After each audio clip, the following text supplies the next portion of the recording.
یہ آئیڈیا کہ ان کو قرآن مجید بچوں کو حفظ نہ کرو، یہ بالکل بھی صحیح آئیڈیا نہیں ہے، اور کبھی بھی اس آئیڈیا کو کیری نہیں کرنا چاہیے۔ اس آئیڈیا کو نہ لیں، اپنی بچیوں کو قرآن مجید کے شغف میں لگائیں، ان کو حفظ قرآن میں لگائیں، ان کو قرآن کے معنی اور مفہوم میں لگائیں۔ اللہ اکبر کبیرہ۔ ٹھیک ہے جی۔ جھوٹ بولنا گناہ کبیرہ ہے۔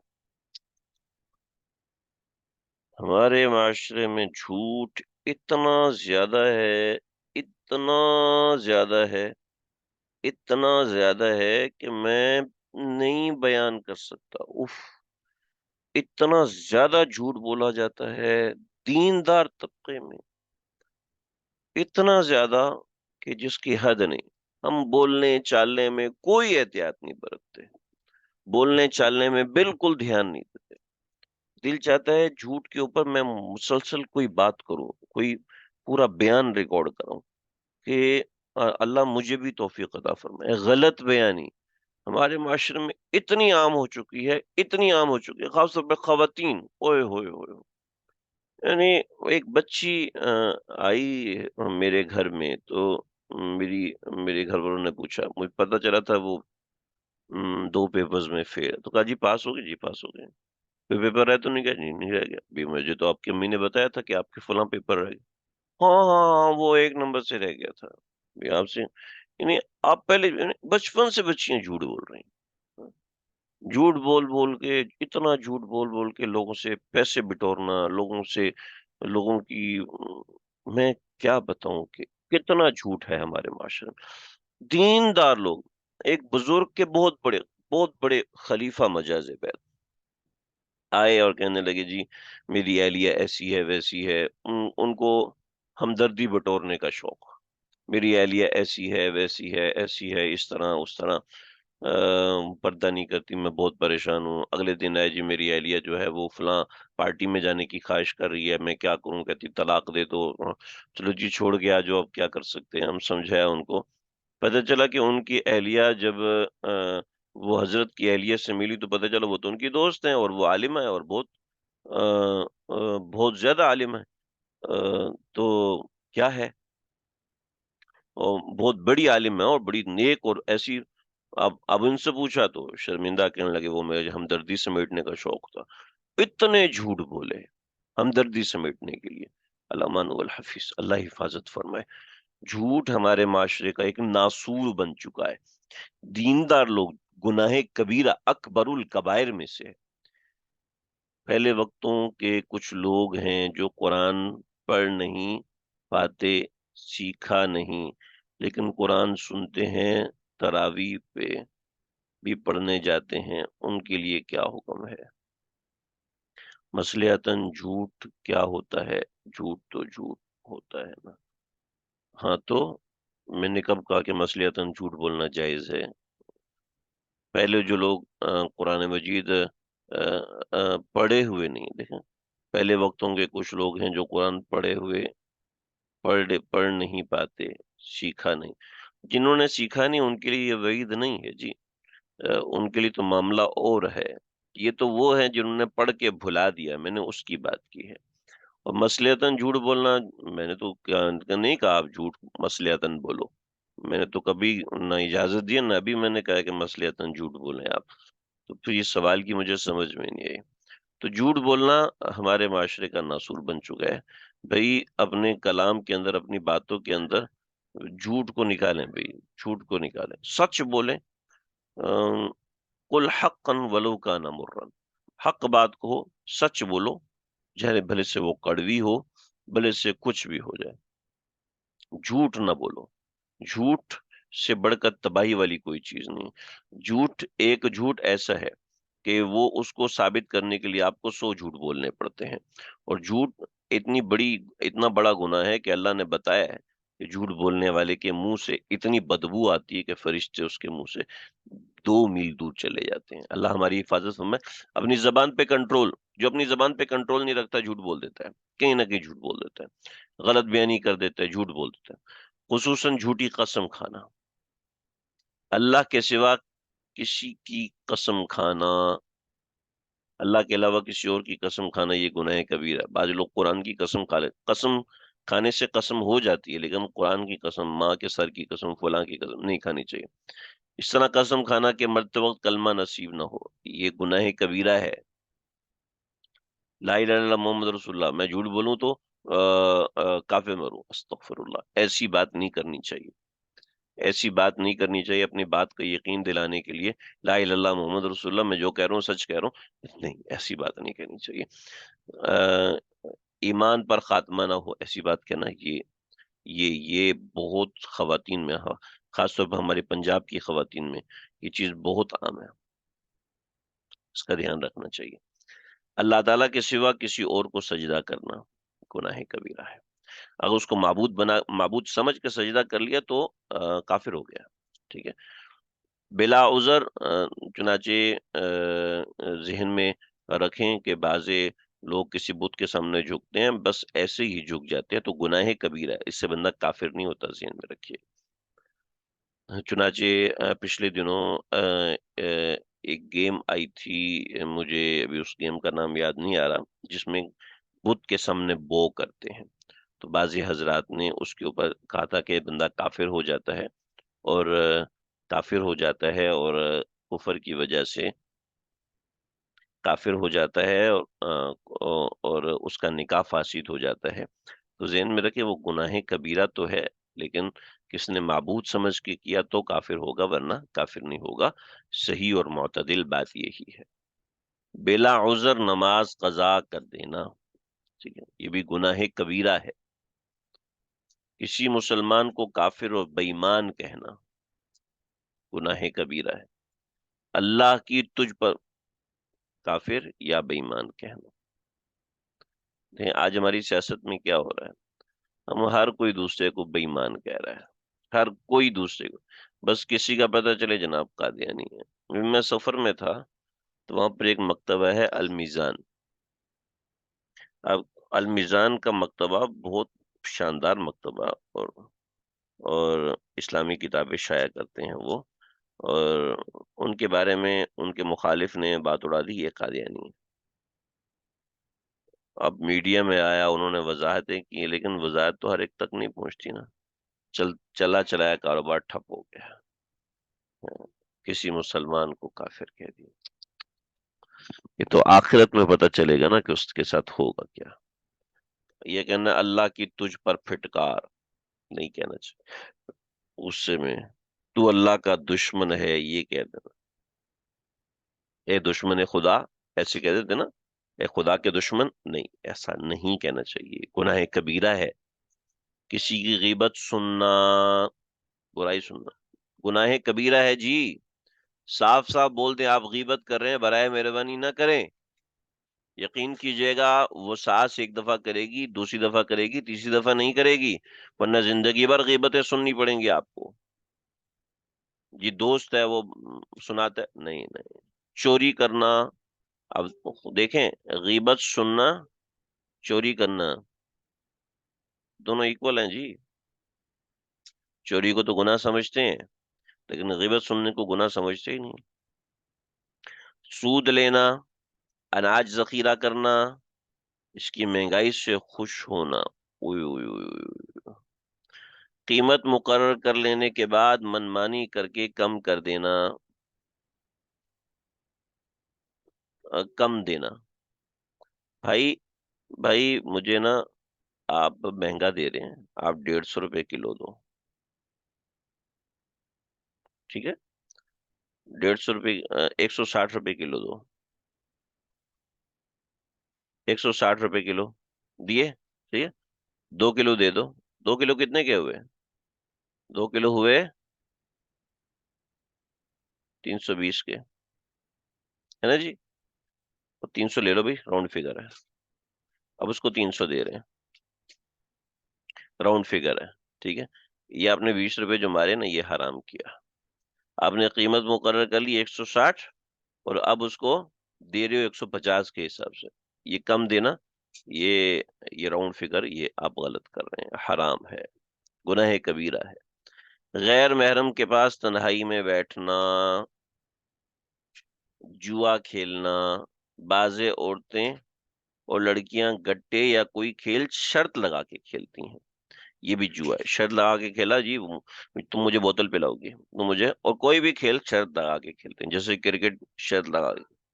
کافروں کی رسمیں پسند کرنا، ارے بھائی جب تک مہندی نہ ہو نا مزہ نہیں آئے گا، ہیں؟ مہندی نہیں ہوگی نا تو مزہ نہیں آئے گا، کافروں کی رسموں کو پسند کرنا۔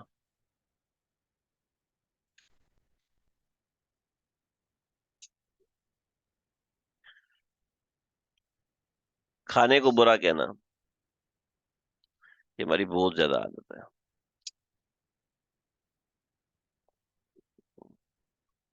کھانے کو برا کہتے ہیں، کھانا برا، آپ صلی اللہ علیہ وسلم کے سامنے جب برا کھانا آتا تھا تو آپ صلی اللہ علیہ وسلم وہ اس کو نہیں کھاتے تھے، ٹھیک ہے، اس کو کھاتے نہیں تھے، ایسا نہیں کہ اس کھانے کو آپ صلی اللہ علیہ وسلم برا کہتے تھے۔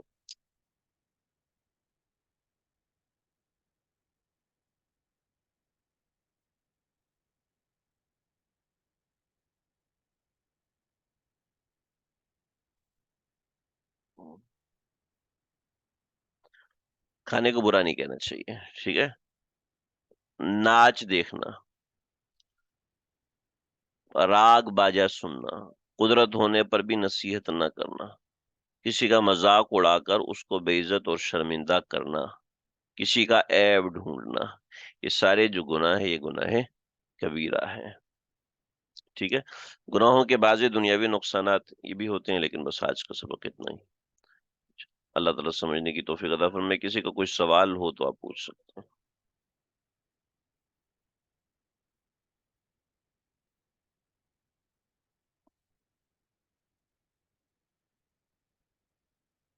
ٹھیک ہے جی، السلام علیکم ورحمۃ اللہ وبرکاتہ۔